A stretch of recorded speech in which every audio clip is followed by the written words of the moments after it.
into our lives to be one in this local.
people in Nineveh, and he was leaving a message for the people of Judah, which was the southern part of Israel, and leaving a message for them that what was going to happen to the Ninevites was the same thing that was going to happen to them.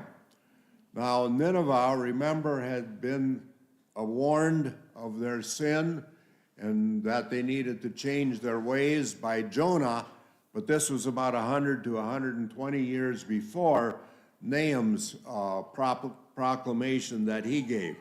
So Nahum is got this message that's going out directly to the Ninevites, but it's a warning to the individuals in Judah that the same thing is going to happen to them.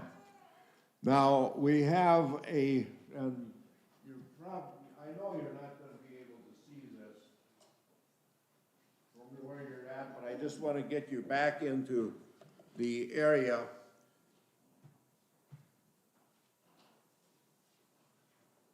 Okay, I'll use the microphone that God gave me. So anyway, this is Nahum right here.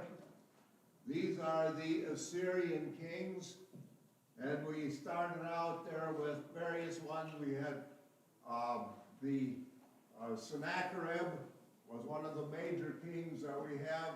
Then we go on to a king by the name of Shalmaneser, and there were a few others, but we're referring to these individuals right in here. Now, we also refer to Hosea, who was one of the kings, or Hosea. We see one of the kings who was in this point. These are the kings of the southern kingdom, and Nahum is prophesying in this particular area.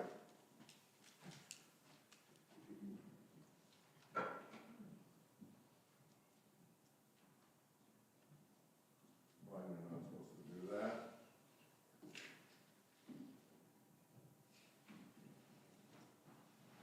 So, we see what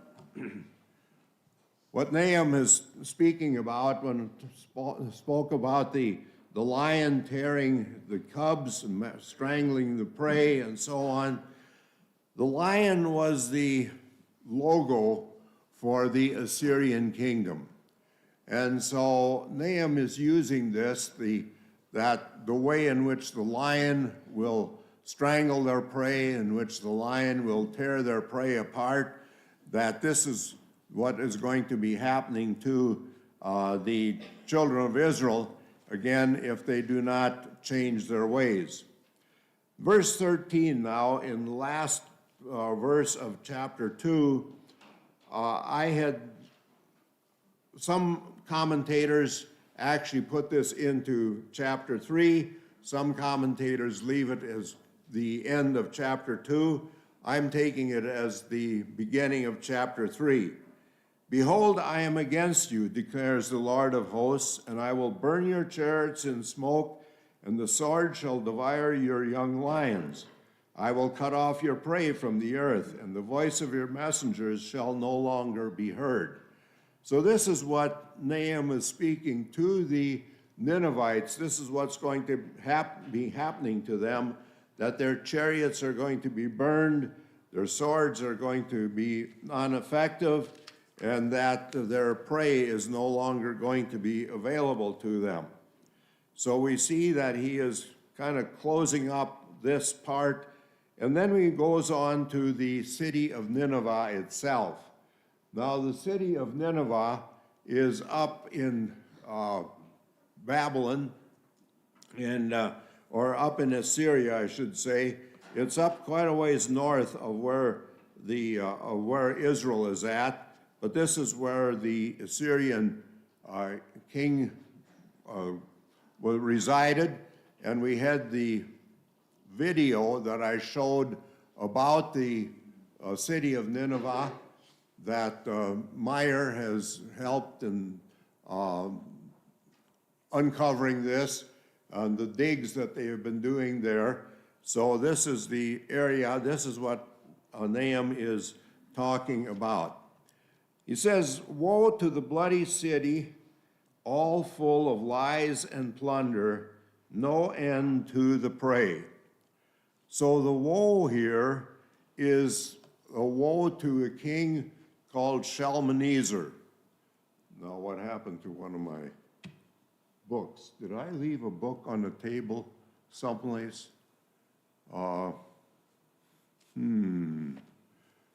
Could you check on the table in the foyer if there is a commentary that I left there? I put some of my things down.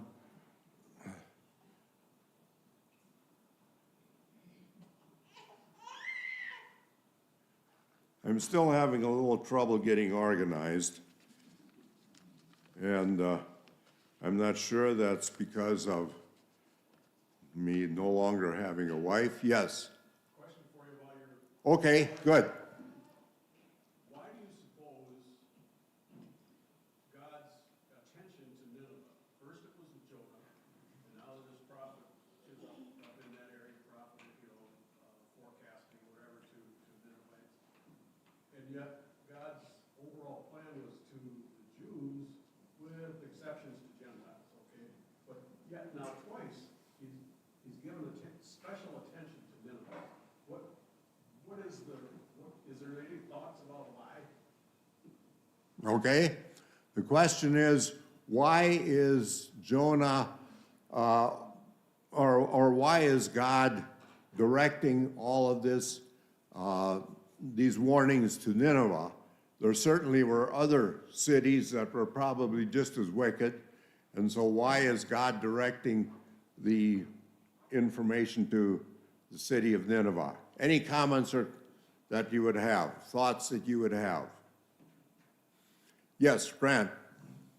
Well, the Assyrians were always kind of the elephant in the room, and they were between the Assyrians and Israel. But that was, I think that was the enemy that everybody feared at that time. Okay. But I think in Jonah's case, I always kind of took it that God brought Jonah there, knowing, of course, that the city was going to repent.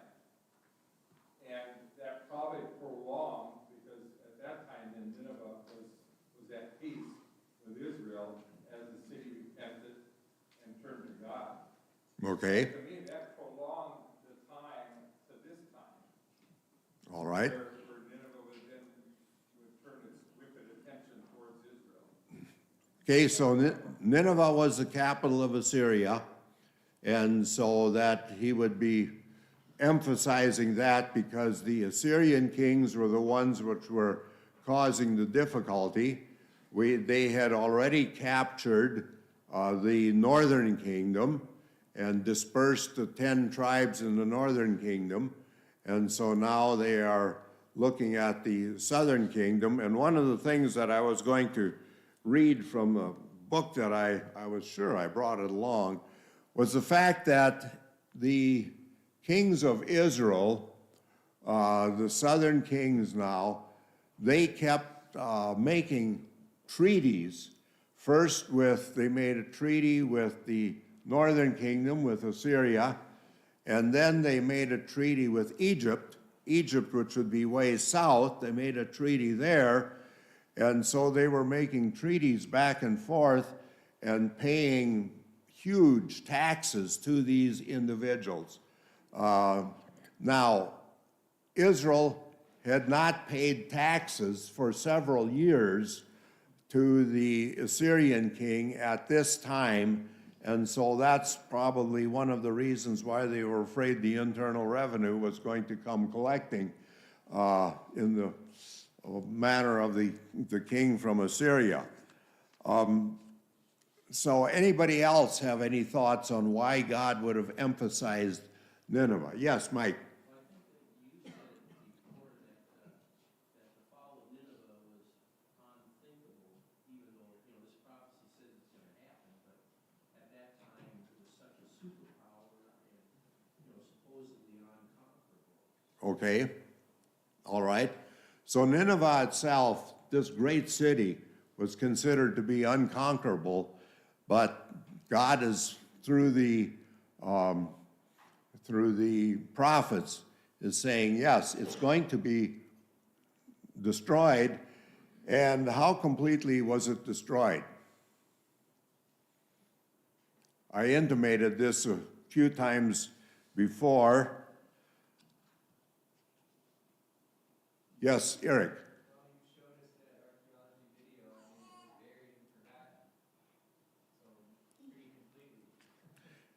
Yes, it was completely destroyed, and we see that it was not, it had been a city for 5,000 years. And then at this time that it was destroyed, it was not discovered, well, it was destroyed in 612 BC, and it was not discovered again until 1864. So if your high school math still holds true, you can add 1864 to 612, and for those years, they didn't know where Nineveh was at. And so it was considered to be, but it had been there for 5,000 years, and now all of a sudden it's gone. So whether God is using this, that his word is going to be true, I think that might be the case. Anyone else have something? Yes, Eric. I just wanted to clarify the timeline and see if that's what you have. I have written in my Bible that the Assyrian Empire invades Judah in 701, but I just looked it up, and I think that was the date or the year of the destruction of the armies of Assyria in siege around Jerusalem. Okay. 701. Is that what you have on the timeline? Yes, I think my historical dates aren't always totally accurate. They're approximate. Well, I was asking this because, it depends partly on, whether you're like a liberal kind of archaeologist and theologian. The dates get kind of moved around sometimes a little bit on Right. stuff. Yes. Anyway, so that Nahum apparently is written around 663 BC, so clearly after the Assyrian army was destroyed. Okay. All right. Is that what we're assuming? That Nahum was written after that? Yes. So as I've said many times, about the only dates that I remember from college are the ones that I had with Ruth.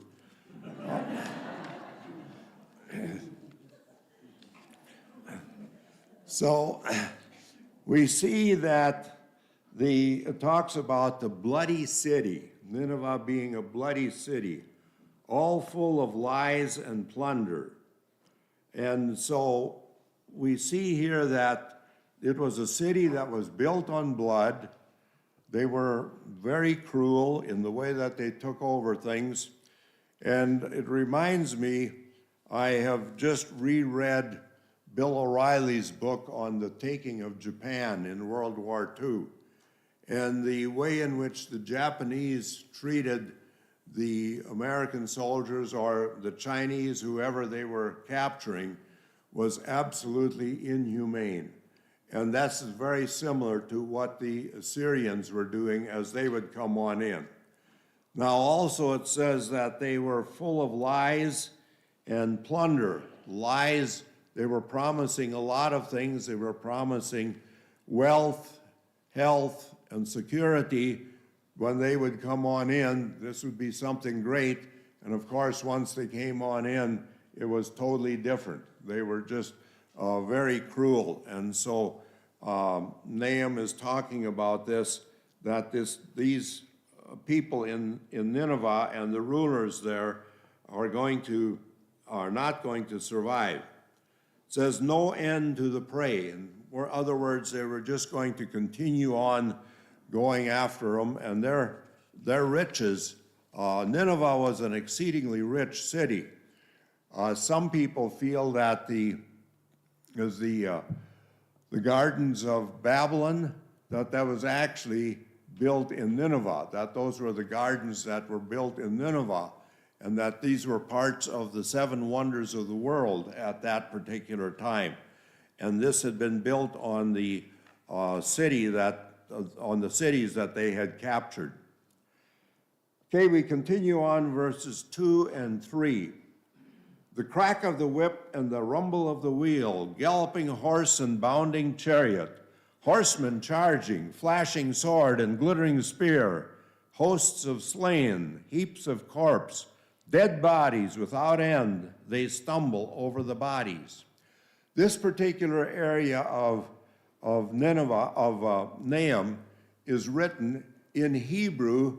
These are words that all sound alike or that are really commanding. And an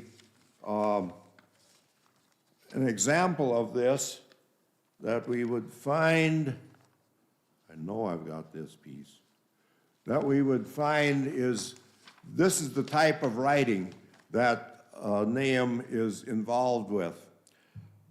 You've read stories of Edgar Allan Poe. You've read The Raven and some of these. Okay, I'm just going to read a little bit from Edgar Allan Poe's The Raven and see the cadence that we have there and the pounding that we have. This is similar to the way that Nahum is writing this particular section. It's a literary effect that they want to have to get their attention. This is the way Poe writes about the raven. Once upon a midnight dreary, while I pondered, weak and weary. Ah, distinctly I remember, it was the bleak December, and each separate dying ember wrought its ghost upon the floor. Eagerly I wished the morrow, vainly I sought to borrow from my books a piece of sorrow, sorrow for the lost Lenore, for the rare and radiant maiden whom the angels named Lenore, nameless here forevermore. So we have a style of writing there. This is exactly the same style of writing that Nahum has used, and I don't know if Edgar Allan Poe went back to this or whether this is just something that poets are able to come up with. But anyway, we see it describes this. Now there is hosts of slain in heaps of corpses, dead bodies without end. Okay, the hosts of slain, there are different Hebrew words that are used here. The slain are the people that have been speared. So you have these people in the streets that have been speared, and as they're coming on in, they see these. The heaps of corpses, these are individuals that have just collapsed. They've died on the street for some reason or other. And bodies without end. This is the aspect that these are individuals that are laying on the street. They don't know how they got there or what caused their death other than that it was war. And actually there are so many that the soldiers are stumbling over them as they're coming on in. Now remember, this is what Nahum is saying the city of Nineveh is going to look like. And again, as I've been reading the story of Japan and the end of World War II, the description of when the atom bomb was used on Hiroshima, is it Hiroshima or Hiroshima? Anyway, the bombs that were there and his description of what it was like, that's what this must have been like, what Nahum is forecasting. And then we go on to verse 4. And all the countless whorings of the prostitute, graceful and of deadly charms, who betrays nations with her whorings and peoples with her charms. So we now see that Nahum is talking about the prostitutes and how the picture that he is drawing here. Now the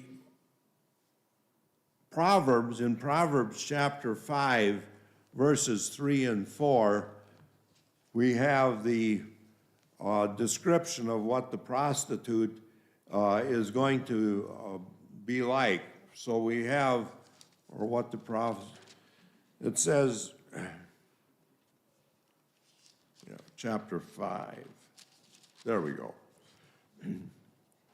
For the lips of a forbidden woman drip honey, and her speech is smoother than oil.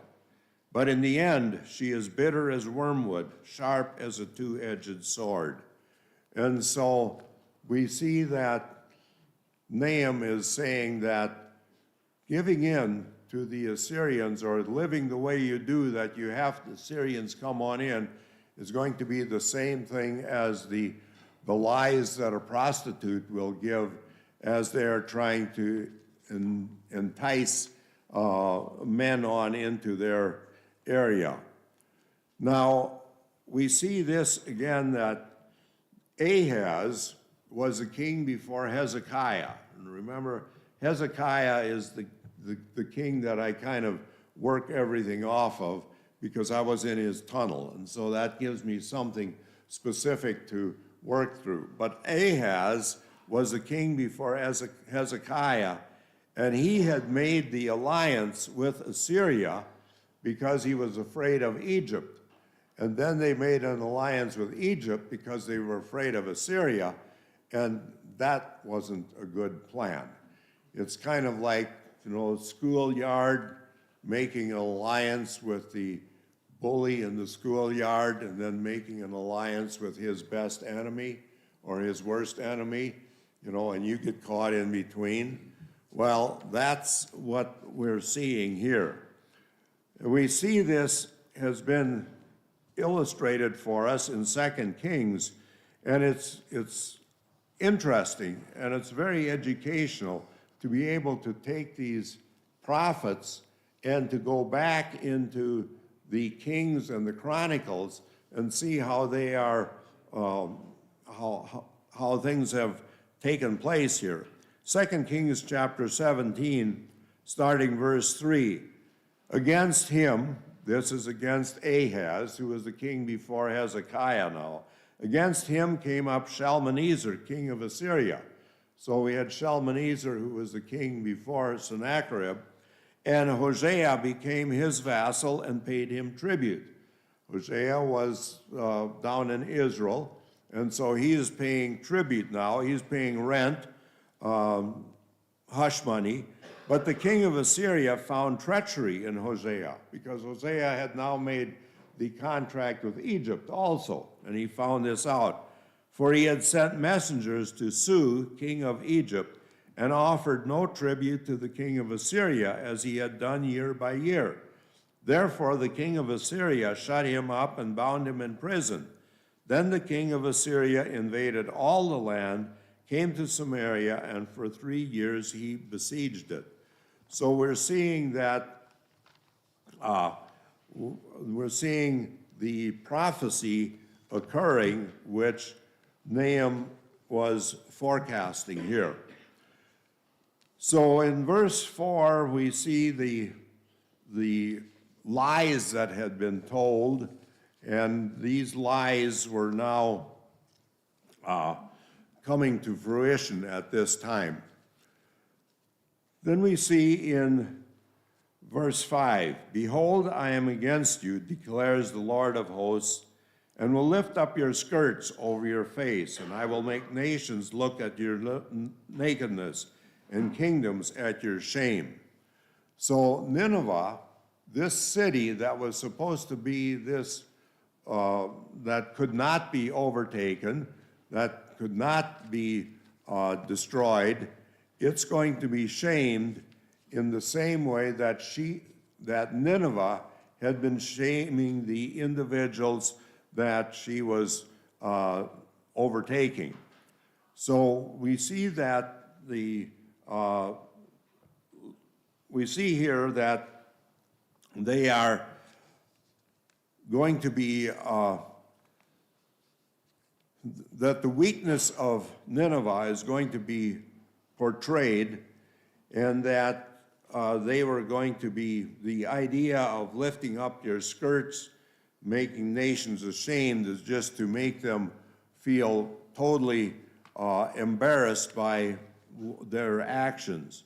And this is what had happened to Nineveh. We talked about this, that they were going to that Nineveh was not going to be discovered for all of these years.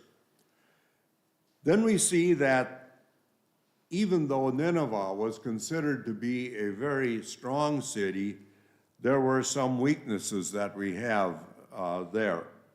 So,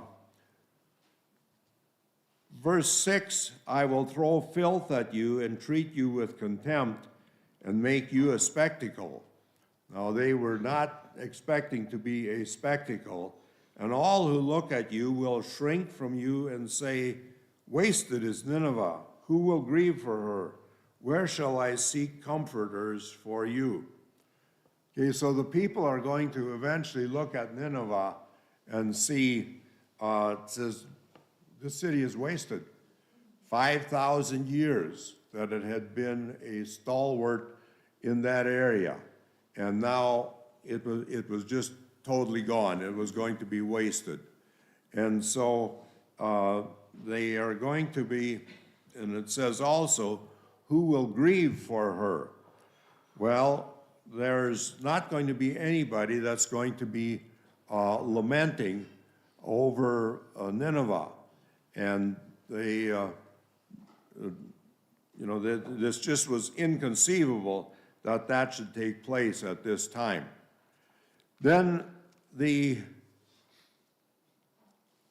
verse 8, are you better than Thebes that sat by the Nile with water around her, her rampart a sea, and water her wall? Cush was her strength, Egypt too, and that without limit. Put and the Libyans were her helpers. Okay, we see a situation here that they are being compared. Thebes was a city on the Nile in Egypt. Now remember, so we've got Assyria and Egypt, and Israel is right in between, and Israel was trying to play one against the other. And both of these cities were considered to be very strong cities. Thebes had been a city for 1,400 years. And so, again, we think, see, how old is the United States? Your high school math again, Randy? 230, something like that. Okay, so here we're talking about a city that had been there for 1,400 years. In the United States, we think this is an old country, but it's only been around for a little over 200 years. So Nineveh had been there for 5,000 years. Thebes was there for 1,400 years. And so it had fallen. And it says, are you better than Thebes that sat by the Nile with water around her? Now, when you had the old castles, what was one of the things that they used to protect the castle from invasion and from enemies coming on in? Okay, we had a moat, and what was a moat like?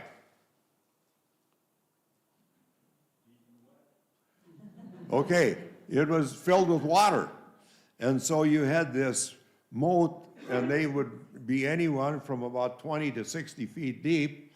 Actually, anything over 5.5 feet is enough for me to drown. But anyway, they were deep enough so it would be difficult to get across. And then many times, this was also their sewage system. This is where all the sewage went on in. And many times they also had animals in there, such as, spare crocodiles and alligators and things like this. And so it was something that you didn't really want to go across.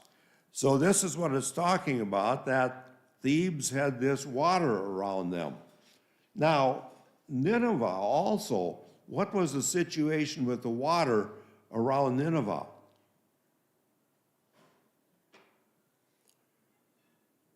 Was water at all a part of the protection for Nineveh? Okay, you had the Tigris and the Euphrates rivers, which were on either side of Nineveh. and then you had a river that went across between there, and so there was plenty of water, and so they expected that even the water would help Nineveh from being overtaken. And so we see the same thing here that is talking about Thebes had this water around them, this moat, and they were overtaken. Cush was her strength. Okay, Cush is now modern-day Ethiopia.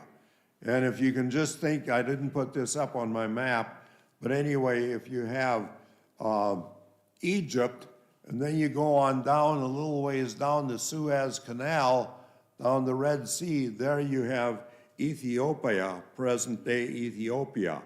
And that was Cush. And so it was also a very important city, important country. Then it says Put. Now, Put is most likely Somalia today, or Somalia and Libya. And they're all in that area on the eastern side of Africa. And at that time, they were very strong. So they were captured, and that Nahum is saying, Nineveh, the same thing is going to happen to you.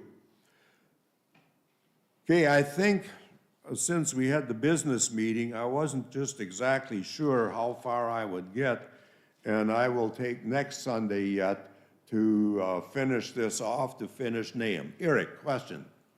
Just a quick comment about dates. So, it's helpful to remember when you're reading, commentaries and books and archaeology and things like that to understand the author's bias.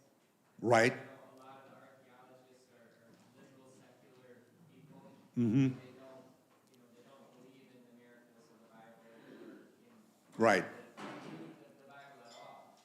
And you'll see exaggerated dates, you know what I mean, in historical archaeology.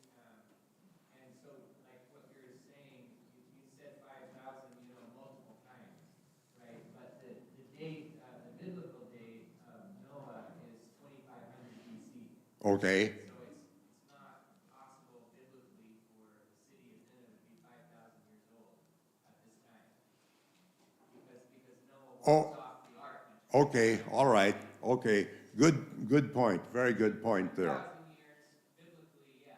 Yes, But 5,000 years is a liberal archaeological exaggeration. I should have picked up on that, and I'm sorry that I didn't, and I don't want to be overly critical. It's helpful for everybody who's reading this. No, I agree with you totally. And this is one of the things that the liberal theologians say, that the Battle of Jericho never happened because Jericho wasn't even around at the time that the Jews came on in. And so this messes up their dates from there on also. And so, yes, Jericho, the Battle of Jericho did occur, and the Israelites came on in and so on. And so, yeah, at least Nineveh had been a strong city since the flood, and was, they never thought that they would be overtaken. Any other comments? Okay, we will finish up Nahum next Sunday, and we'll continue on from there. Thank you.